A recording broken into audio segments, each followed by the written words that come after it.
অনেকেই জোহরের নামাজ মসজিদে পড়তে যায়, যেতে গিয়ে দেখা যায় মসজিদে জামাত শুরু হয়ে গেছে, সুন্নত পড়তে পারে নাই, সুন্নতটা ফৌত হয়ে গেছেন। এক্ষেত্রে উনি ফরজ পড়ছে, পরে 2 রাকাত সুন্নতও পড়ছে, পড়ে চলে আসছে, আর আগের 4 রাকাত সুন্নত পড়েনি। তো এই ক্ষেত্রে ওনার করণীয় কি? মনে রাখবেন, জোহরের নামাজের ফরজের পূর্বে 4 রাকাত সুন্নত, যেটা এটা সুন্নতে মুআক্কাদা। দিনে 12 রাকাত সুন্নত রয়েছে, যেগুলি দয়াল নবীজি কখনোই মিস করতেন না। 12 রাকাত। কয় রাকাত? যেমন ফজরের 2 রাকাত সুন্নত, জোহরের প্রথম 4 রাকাত, শেষে 2 রাকাত, 6, আর ফজরের 2 হইল কত? 8। এরপরে মাগরিবের ফরজের পরে 2 রাকাত সুন্নত, সুন্নতে মুআক্কাদা, কত হইল? 10। এশারের ফরজের পরে 2 রাকাত সুন্নত, এই হইল 12। এই 12 রাকাত নামাজ আমাদের দয়াল নবীজি কখনোই মিস করতেন না, নিয়মিত আমল করতেন। জামিউত তিরমিজির মধ্যে বিশুদ্ধ সনদে হাদিস উল্লেখ আছে। এই জন্যে এই 12 রাকাত সুন্নত হলো সুন্নতে মুআক্কাদা। সুন্নতে মুআক্কাদা মানে এটা আদায় করতে হবে, না করলে কবিরা গুনাহ হবে। কি গুনাহ হবে? মনে রাখবেন, উসুল রয়েছে, কিছু মূলনীতি রয়েছে। মূলনীতি মোতাবেক সুন্নতে মুআক্কাদা তরক করা কবিরা গুনাহ, বিনা উজরে। খেয়াল করে শুনবেন। এই জন্যে কেউ যদি জোহরের ফরজের পূর্বের 4 রাকাত সুন্নত বিনা উজরে, মুসাফির হালতে আছেন, তাহলে আপনার জন্য এটা লাজেম না। বা এরকম যদি কোনো উজর থাকে, বিনা উজরে যদি 4 রাকাত সুন্নত ছেড়ে দেন, পরে আর আদায় না করেন, তাহলে আপনার একটা কবিরা গুনাহ লেখা হবে। কি লেখা হবে? কবিরা গুনাহ মানে তওবা ছাড়া এই গুনাহ মাফ হয় না। কবিরা গুনাহ তওবা ছাড়া মাফ হয় না, খুব মারাত্মক গুনাহ এটা। এখন হুজুর কি করণীয়? আমি তো সুন্নতটা আগে পাইনি, মসজিদে যেতে যেতে জামাত শুরু হয়ে গেছে, আমার এখন কি করণীয়? সেক্ষেত্রে আপনার জন্য মাসআলা হলো, আপনি জোহরের নামাজ জামাতের সাথে আদায় করছেন, করার পরে প্রথমত ওই ফৌত হয়ে যাওয়া 4 রাকাত সুন্নত আদায় করবেন, যেটা বাদ পড়েছে আপনার। এই 4 রাকাত সুন্নত আগে আদায় করবেন, শেষে 2 রাকাত সুন্নত আদায় করবেন। আজকে আমাকে আজাদ ভাই এই প্রশ্নটা করছিলেন, দেখেন আপনার দিলের সাথে ওনার দিলের একটা মিল, মানুষের একটা শিক্ষা। কথাটা কি বুঝতে পারছেন আপনারা? যেই সুন্নতটা আপনার বাদ পড়ে গেছে, এটা আগে আদায় করবেন, ধারাবাহিকতা রক্ষা করবেন। এরপরে দ্বিতীয় 2 রাকাত সুন্নত এটা আদায় করে শেষে 2 রাকাত নফল নামাজ আদায় করবেন ইনশাআল্লাহ। বলেন, আমল করেন বাইরে। আমরা আমাদের দায়িত্ব নবীজির দাওয়াতটা, নবীজির তরিকাটা আপনাদের কাছে পৌঁছায় দেওয়া, আপনাদের জানায় দেওয়া। আচ্ছা, প্রশ্নগুলি আরো কয়েক মিনিট পরে নিই। আমার ইচ্ছা আছে 2-3টা আমলের কথা বলার, যেগুলি এই সময়ের জন্য দরকার।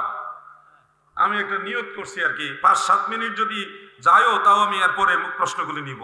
আপনারাও প্রয়োজনে প্রশ্ন করবেন। উনি যেমন প্রশ্ন করছে আদবের সাথে, আপনারাও প্রশ্ন করবেন, অসুবিধা নাই। আমি সব জানি এটা দাবি করি না, তবে আমার জানা থাকলে আমি আপনাকে সহযোগিতা করবো ইনশাআল্লাহ। জানা না থাকলে ওকে, আরেকজনের কাছ থেকে আমি জেনে আপনাকে বলবো। এটা কোনো শরমের কিছু না, তাই না? একজন ব্যক্তি যদি বলে দুনিয়া সব আমি জানি, তাহলে বুঝতে হবে সে অসুস্থ।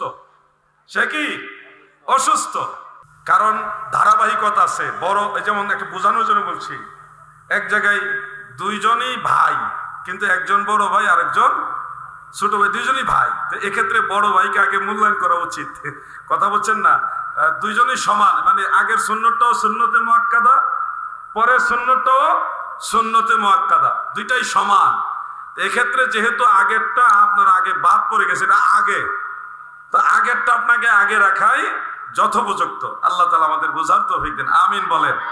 আমার দাদু ভাইরা গো, দিলের কান লাগায় শুনবেন, এই দরবারটা আহলুস সুন্নাহ ওয়াল জামাতের প্রতিষ্ঠিত একটা দরবার।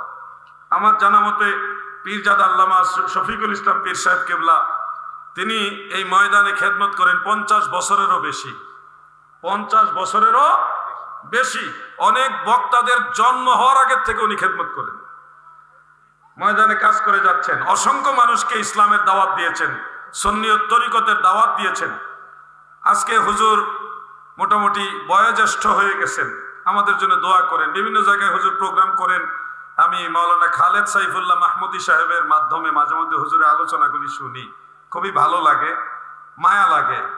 এই মানুষগুলো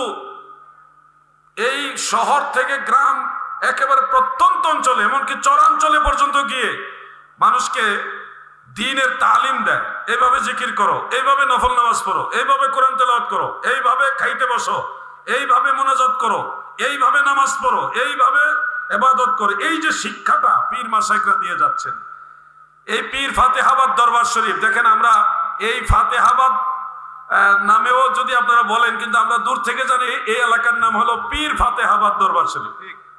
এই পীর ফাতেহাবাদ হওয়াতে এই এলাকার সম্মান কি কমছে না আরো বাড়ছে? এটা পীর ফকির পীর মাশায়েখদের এরিয়া, আল্লাহর আউলিয়াদের এরিয়া।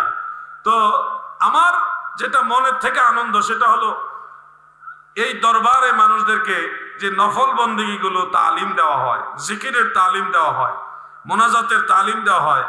অনেক ক্ষেত্রেই দেখা যায় মোনাজাতে পীর সাহেব হুজুরও কাঁদেন, মুরিদানরাও কাঁদেন। এই চোখের পানিটা আল্লাহ পছন্দ করে। দরবারের সাথে লেগে থাকবেন, হক্কানি দরবারগুলিকে চাঙ্গা করেন। যেভাবে চতুর্দিকে ফিতনা ছড়িয়ে গেছে, এই ফিতনা থেকে বাঁচতে হলে আপনি একা দরবারে আসলে হবে না, আপনার সন্তানদেরকে নিয়ে আসতে হবে। সবান্ধবে পীর মাশায়েখদেরকে আপনারা সময় দিতে হবে। প্রতিষ্ঠিত যে প্রতিষ্ঠান রয়েছে, প্রতিষ্ঠানগুলোকে আরো প্রতিষ্ঠিত করতে হবে, তাহলে আহলুস সুন্নাহ ওয়াল জামাত আরো শক্তিশালী হবে। এই পীর ফাতেহাবাদ দরবার শরীফে যারা এসেছেন, আগামী অনুষ্ঠানে যারা আসবেন আরো 10 জন লোক দাওয়াত দিয়ে নিয়ে আসবেন। 10 জন না পারেন, একজন অন্তত কয়েকজন লোককে দাওয়াত দিয়ে নিয়ে আসবেন যে আমার মুর্শিদের বাড়িতে তোমাকে দাওয়াত, আসো। সাথে করে নিয়ে আসবেন, দায়িত্ব নিয়ে মেহমান হিসেবে নিয়ে আসবেন। এই দরবারে পর্যাপ্ত মেহমানদারি ব্যবস্থা আছে না নাই? এটা গরিব দরবার না, আল্লাহ পাকের দয়ায় হুজুর কিন্তু বছরের প্রায় অনেকটা সময় আমেরিকা, লন্ডন, ইউরোপ কান্ট্রিতে কাটায়। বিভিন্ন পৃথিবীর বহু রাষ্ট্রে হুজুরের মুরিদান আছে, পৃথিবীর বহু রাষ্ট্রে উনি সফর করেন। অতএব আপনারা আসলে তবারক হিসেবে পীর মুর্শিদের বাড়িতে কিছু খাইতে পারবেন না এরকম ভয় নাই। আপনারা সসম্মানে বন্ধু বান্ধব নিয়ে আসবেন, এই দরবারে খেদমত করবেন, আলোচনা শুনবেন, আমল করবেন। বন্ধু বান্ধব নিয়ে আসবেন। যেমন এই এখানে যত মানুষ আছে, আপনারা যদি সবান্ধবে আসেন আরো লোক বাড়বে, আরো দেখতে সুন্দর লাগবে, আরো সুন্নিয়ত চর্চা হবে। সুন্নিয়তের চর্চা যত বাড়বে ততই মদিনাওয়ালার পক্ষের শক্তি শক্তিশালী হবে, ঠিক কিনা? এজন্য আপনাদের সবাইকে সোচ্চার হতে হবে, দায়িত্বশীল হতে হবে। যেই বিষয়টা আমি বলতে চেয়েছিলাম, এশারের নামাজের 4 রাকাত সুন্নাত। মুসনাদে ফেরদৌসের মধ্যে একখানা হাদিস উল্লেখ, যেই হাদিসটা কাজী শাওকানি তার নাইলুল আওতারের মধ্যে উল্লেখ করেছেন। হাফেজুল হাদিস ইমাম মুনজিরি রাহমাতুল্লাহ আলাইহি আত-তারগীব ওয়াত তারহিবের মধ্যে হাদিসখানা উল্লেখ করেছেন, অন্যান্য কিতাবে আছে। দয়াল নবী বলেন, যে হাদিস শরীফটা হাফেজ ইবনু হাজার আসকালানী রাহমাতুল্লাহ আলাইহির আদ-দারায়া ফি তাখরিজ আহাদিসিল হিদায়া, সেখানে আম্মা জানা আয়েশা থেকে এবং হযরত আবু দারদা রাদিয়াল্লাহু আনহু থেকে উল্লেখ করেছেন। সেখানে উল্লেখ করেছেন, কেউ যদি এশারের নামাজের ফরজের পূর্বে মানসল্লাহ আরবা রাকাতিন ক্বাবলাল ইশাই, যদি কেউ এশারের ফরজের পূর্বে 4 রাকাত সুন্নত নামাজ আদায় করে, সারা রাত দাঁড়িয়ে তাহাজ্জুদ নামাজ পড়লে যত নেকি, ওই সুন্নত নামাজ পড়লে সমান নেকি আল্লাহ দান করবে। সুবহানাল্লাহ, কত মহান সম্মান আল্লাহ আমার দয়াল নবীজির উসিলা দিয়েছেন। এই নামাজের আরেকটা গুরুত্বপূর্ণ ফজিলত আছে, আমি কি শোনাবো আপনাদের? হাফেজুল হাদিস ইমাম আবু জাফর উকাইলি রাহমাতুল্লাহ আলাইহি তিনি বর্ণনা করেছেন দুআফাউল কবির, সেই কিতাবের মধ্যে হাদিস কানা হযরত আব্দুল্লাহ ইবনে আমর ইবনে আস রাদিয়াল্লাহু আনহু থেকে riwayat রয়েছে যে মান সাল্লা আরবা রাকাতিন ক্বাবলাল ইশাই কাকদরিহিন্না মিন লাইলাতিল কদর, কেউ যদি ইশারের ফরজের পূর্বে 4 রাকাত সুন্নত নামাজ আদায় করে গো, তার আমলনামায় লাইলাতুল কদরের সমান সওয়াব আমার আল্লাহ দান করবে। সুবহানাল্লাহ, সুবহানাল্লাহ। বছর ঘুরে মাহে রমাদানের শেষ 10 দিনে বেজুর রাতে লাইলাতুল কদর আসে, আর সেই লাইলাতুল কদর তো আমরা পাই, চেষ্টা করলেই পাই। আর আপনি যদি এশারের সুন্নত নামাজটা আদায় করেন, আল্লাহ তাআলা প্রত্যেক দিন আপনার আমলনামায় লাইলাতুল কদরের সমান সওয়াব দিবে। এই মহান সম্মান আপনারা কি হাসিল করতে চান কিনা, অর্জন করতে চান কিনা? গত 3 থেকে 3.5 বছর মতো আগে কয়েকজন আলেমী আমাকে বলছিলেন এশারের 4 রাকাত সুন্নতের কোনো দলিল হাদিসে নাই। কয়েকজন আলেম বলছিলেন আমাকে, তা আমি